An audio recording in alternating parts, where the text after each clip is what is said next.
Hello ဒီကောက်ကလေးကတော့ပတီဘွိုက်ပါတီလေးမှာဝါဒီဆွဲတာလေးကိုရိုက်ထားဖြစ်ပါတယ်။လည်းကျိုးလိုက်ကြည့်ပေးပါအောင်ရှင်။ဝင်းနေ့ကတော့ဒီနေ့9ရက်နေ့ပေါ့နော်9လပိုင်းပါ။1ရက်နေ့ကအကုန်လုံးလူစုံတက်ဆောင်ဆိုတော့အနေပဲပေါ့နော်။ပတီဘွိုက်နေ့ရဲ့မမီတို့ဒေဒီတို့ကလိုက်ကြည့်ရဖြစ်ပါတယ်။အပုတ်ပူပေးလေးကိုလိုက်ကြည့်ရဖြစ်ပါတယ်။ဒီဗီဒီယိုလေးကိုကြည့်ပြီးကလေးကဝလာရင်လို့မပြောကြပါနဲ့။ဟုတ်ပါတယ်ဝလာပါတယ်။အေးအေးလေးပြက်ပြီးတော့စိတ်ပီစီမှုညံ့နေလို့ပါ။ဟိုဖေးကတော့စားနိုင်တဲ့သူတက်ပါတယ်။မစားနိုင်တဲ့သူတော့လုံးဝမတက်ပါဘူး။အဲ့နေ့ကဟောဘော့ကန်ထရီကလူကြရလဲဖြစ်တဲ့ပေါ့နော်တိတ်တော့မစုံဘူးလို့ခံစားမိပါတယ်။တရားတဲ့ဈေးနဲ့စားရတဲ့အမေတွေအများကြီးနဲ့ဆိုရင်တော့တက်ပါတယ်ရှင်။တမနက်လုံးပိုက်စာခံပြီးနေတာဆိုတော့လေ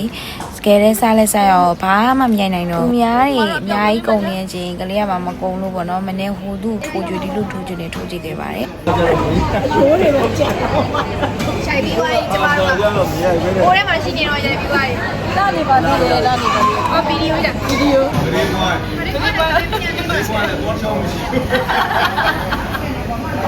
အားလုံးစားနိုင်တဲ့အချိန်မှာကလေးရနဲ့ပတိပွားကတော့ကိုမကုံတဲ့ဟာတွေလိုက်ထိုးချူပါရောရမယ်ထင်တာမရောခဲ့ရဘဲနဲ့ပျော်ပြီးပြန်လာခဲ့ပါတယ်ဟောပေါ်လဲစားပြီးရောဘိုက်ဒီကားပြီးပြန်လာတဲ့အချိန်ကလေးရရဲ့ကောင်လေးကစပင်းညက်မယ်ဆိုပြီးတော့စပင်းညက်ဆိုင်ရောအားလုံးဝါကြပါတယ်ပထမတော့ဗီဒီယိုရိုက်ဖို့စီစဉ်မရှိဘူးဆိုင်ရဝန်တန်းလေးတွေကလည်းအရန်ဖော်ရည်တယ်ဆိုင်ရ decoration ပိုင်းလေးကလည်းပေါ့နော်လုံးဝကို90ဘိုက်လေးတွေပေါ့နော်အဲ့လိုပုံစံလေးဆိုတော့အရန်လဲသဘောကျပါတယ်ပေါ်ရီစားပြီးအင်းနေချိန်ဒီလက်ဖက်လေးရတယ်လာပြီးသွားဆိုတော့ကွက်တီပါပဲရှင်အခုလိုမျိုးသူကစပင်းညက်ကိုကလည်းထိုင်ဆောင်နေတဲ့အချိန်ဓာတ်ပုံလှလှလေးတွေရိုက်ရတာအဆင်ပြေပါတယ်